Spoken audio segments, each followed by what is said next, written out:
हरिओम. चिंतन. प्रवचन क्रमांक 90. कलियुगाची कहाणी. मागील प्रवचनामध्ये आपण पाहिले की सत्ययुगापासून ह्रास होत होत आज जे युग सुरू आहे त्याला कलियुग असे म्हणतात. या युगामध्ये अन्य 3 युगांपेक्षा महाभयावह न भूतो न भविष्यते असा विदारक दारुण ह्रास झालेला आढळतो. याचप्रमाणे मागील 3 युगांच्या मानाने या कलियुगामध्ये ज्ञान, कर्म, भक्ती यामध्येही अति खालच्या पातळीचे अंगावर काटा आणणारी महाभयावह अधोगती झालेले आढळून येते.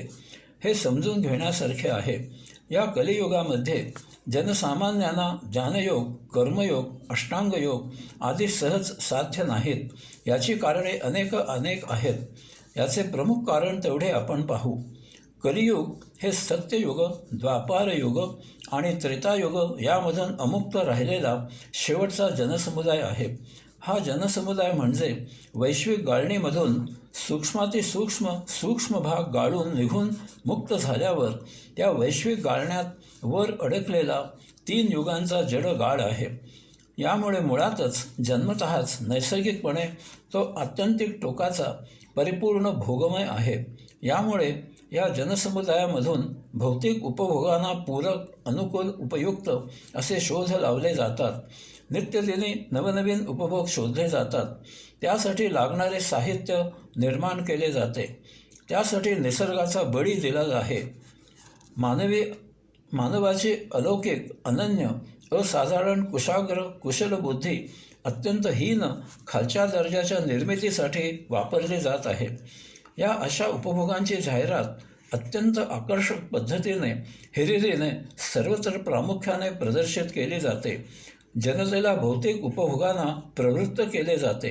याचा दुष्परिणाम म्हणून अन्न, वस्त्र, निवारा या जगण्याच्या मूलभूत गरजांवर जेमतेम 10% खर्च केला जातो आणि अनावश्यक गोष्टींवर 90% खर्च केला जातो.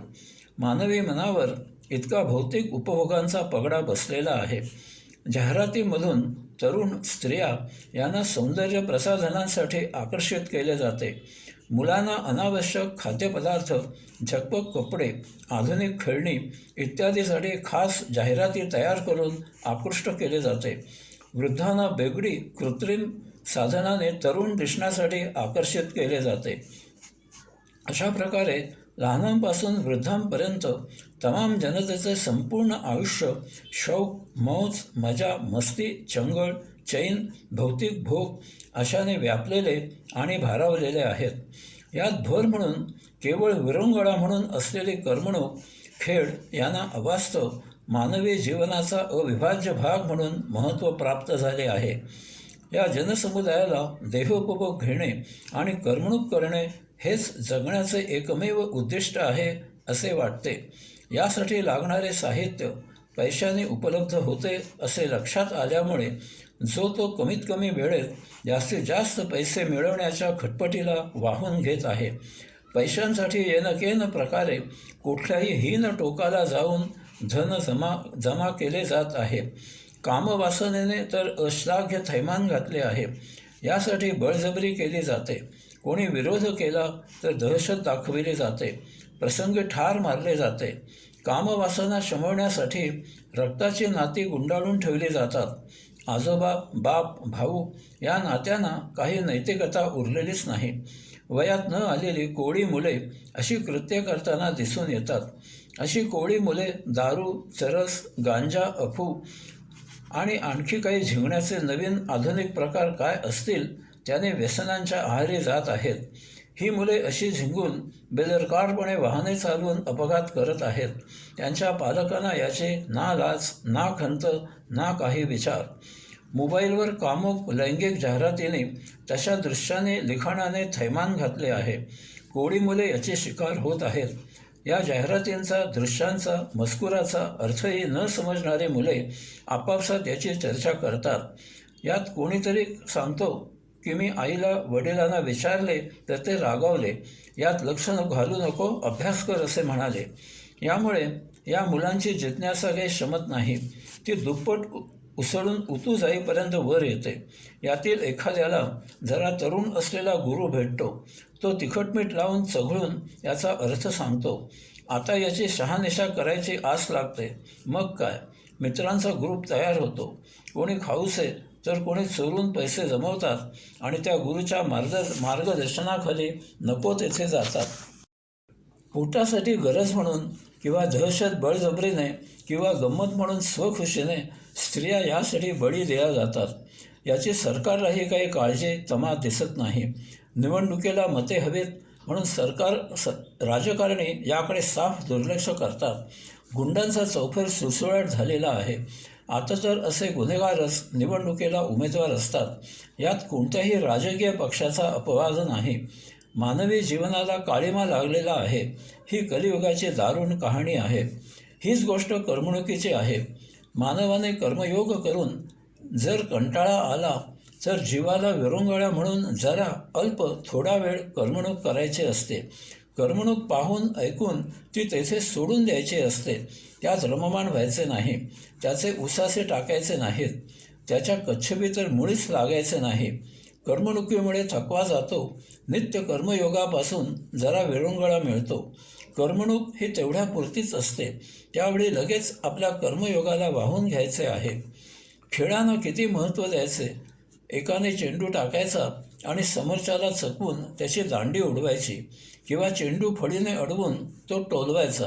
तो कोणीतरी हाताने पकडायचा किंवा जाळीदार फळीने चेंडू धोपटायचा किंवा फुले धोपटायची किंवा चेंडू लाथ्याने तोडवायचा.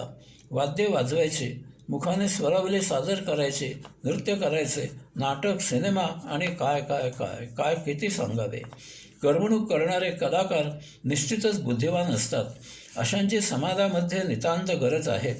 परंतु किती झाले तरी हे गौण आहे. मानवी बुद्धीची, कौशल्याची झेप विश्वाला, ब्रह्मांडाला गवसणी घालणारी आहे.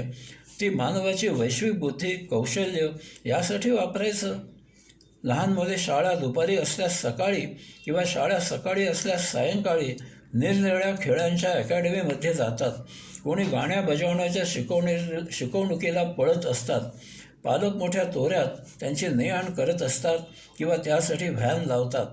शाळेत अभ्यास करणे, मानवी जीवनमूल्ये जाणून घेणे, जीवित राहण्यासाठी आवश्यक तो कर्मयोग करणे, त्यासाठी आवश्यक तेवढे ज्ञान मिळविणे हे त्या बालवयात करायचे आहे.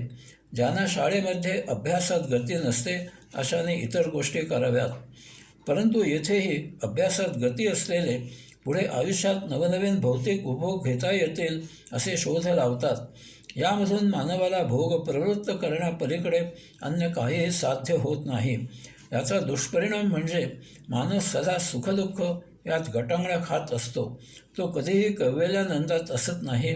ही कलियुगाची दारुण कहाणी आहे. यापेक्षा मानवी जीवनात काही अन्य अति उच्च भाग आहे याचा यांना पत्ता नाही. मानवी बुद्धीची, कौशल्याची झेप यापेक्षा फार उत्तुंग आहे. आपल्याला जन्माला कोण आणि का घालते, आपण जीवित राहू याची व्यवस्था कोण करते आणि जीवित का ठेवले जाते, यासाठी आपण काय आणि कसे करायचे आहे याचा विचार यांना सुचत नाही. आपल्या जगण्याचे प्रयोजन काय आहे, आजूबाजूला नकोसे झालेले सुखदुःख आणि क्वचित का होईना परंतु कैवल्यानंदात असणारे पाहत असूनही आपणही असे सदा आनंदात जगावे असा विचार या भौतिक उपभोगमय वातावरणात यांना काही सुचत रुचत नाही. ही कलियुगाची दारुण कहाणी आहे. या अशा वातावरणात ज्ञानयोग, कर्मयोग, अष्टांगयोग कसा साध्य होणार? मग आता यामधून बाहेर व्हायला काही मार्ग आहे की नाही? अशाही परिस्थितीत स्वस्वरूप दर्शन मुक्ती साध्य होईल की नाही याचे उत्तर सकारात्मक आहे. आपल्या संतांनी यासाठी नामस्मरण ही साधी सरळ सोपी युक्ती सांगितली आहे. या कलियुगात जर आपल्याला ज्ञानयोग, कर्मयोग, अष्टांगयोग जमत नसेल तर आपण मुखाने ओम तत्सत त्वमसि असा जप करावा. याची गोडी लागली की याचा अर्थ जाणून घ्यावा. यथाकाळी आपल्यामध्ये भक्तियोग प्रविष्ट होतो. आपली भौतिक अनावश्यक गोष्टींपासून सुटका होते. फक्त यासाठी साध्य सिद्ध होईपर्यंत चिकाटी ठेवावी. या कलियुगामध्येही आपल्याला कैवल्ययोग प्राप्त होतो. आपले योगधामी यात्रा मार्गस्थ होते. हरिओम.